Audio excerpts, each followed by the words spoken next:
There have been so many genocides that it's time to start a weekly column like Genocide Almanac and even create a title sequence for it.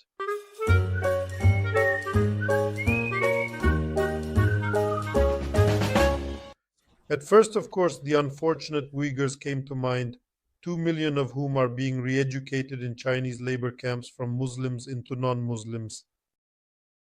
Then Rohingya Muslims, who were partially killed in Myanmar, and hundreds of thousands were forcibly expelled, and they have been living in refugee camps for many years, forgotten by everyone. Kurds, who have been bombed by Erdogan for the last 10 years in Syrian territory. The residents of Idlib, who have been bombed by Bashar for the past 10 years, including now. 2 million Afghan nationals, whom Pakistan simply forcibly deported in November, were only permitted to take with them whatever they could physically carry in their hands. There are currently cries that the evacuation of Rafia residents is being considered a war crime by some. However, when Pakistan expelled 2 million Afghans, mainly women, elderly, and children, nobody showed any concern. Yazidis, whom ISIS attempted to kill, are currently residing in camps on the border between Syria and Turkey, where they have been forgotten. There are approximately 600,000 Muslims in Mauritania who are unofficially enslaved by white Berbers.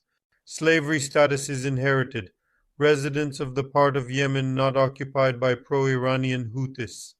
The Houthis constantly shell them, killing women and children, which even the government of official Yemen complained about to the UN in March, but no one cares about Yemeni women and children. 2 months ago, Al Arabiya reported that a pro-Iranian militia in Syria was conducting experiments on Syrian orphans, testing new drugs on them. Everyone didn't care. In the war with Yemen, which Saudi Arabia led from 2015 to 2019 with, by the way, the support of the USA, 80,000 children died from starvation in 4 years, and a total of 300,000 civilians died in that war. There have been incidents where Saudi aircraft simply bombed city infrastructure.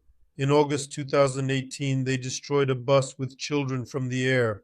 29 children died. You haven't heard about it because everyone doesn't care. Doctors Without Borders reported last week that in just one Sudanese refugee camp, a child dies of hunger every 2 hours. That's 4,400 children a year, year after year. For many years, everyone doesn't care.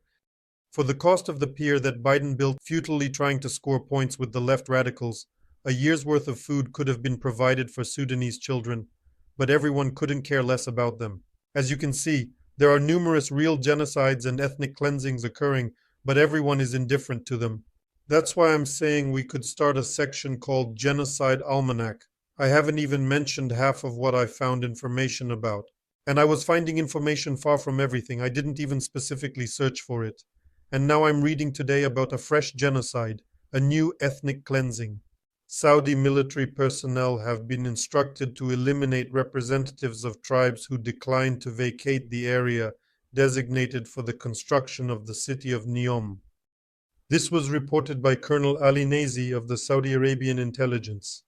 Officially, 6,000 people had to be resettled for the construction, not to evacuate during combat operations, but to relocate. Greetings to all who assert that compelled displacement is a violation of international law. However, human rights activists claim that the numbers are much higher than 6,000. Colonel Alinezi stated that he was supposed to carry out the cleansing of a village where members of the Huwaitat tribe lived, but his delicate emotional state could not handle it, so he fled the kingdom. After Hamas attacked Israel on October 7th, unleashing a war, the whole world started accusing Israel of committing genocide against Palestinian Arabs, clearly not understanding the meaning of the word genocide and how wars operate. I initiated paying attention to genuine genocides, of which there are numerous, but nobody shows any concern. It is interesting to note that 95% of real genocides or oppressions happen to Muslims, but the rest of the Muslim population shows no interest or concern. Feminists, environmentalists, LGBT communities, human rights activists, socialists, United Nations, BRICS, League of Arab States disregard all other actual genocides.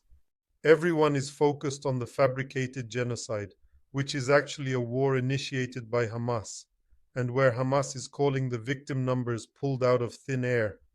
And everyone for some reason believes and never checks. I will keep you informed about new genocides that everyone couldn't care less about.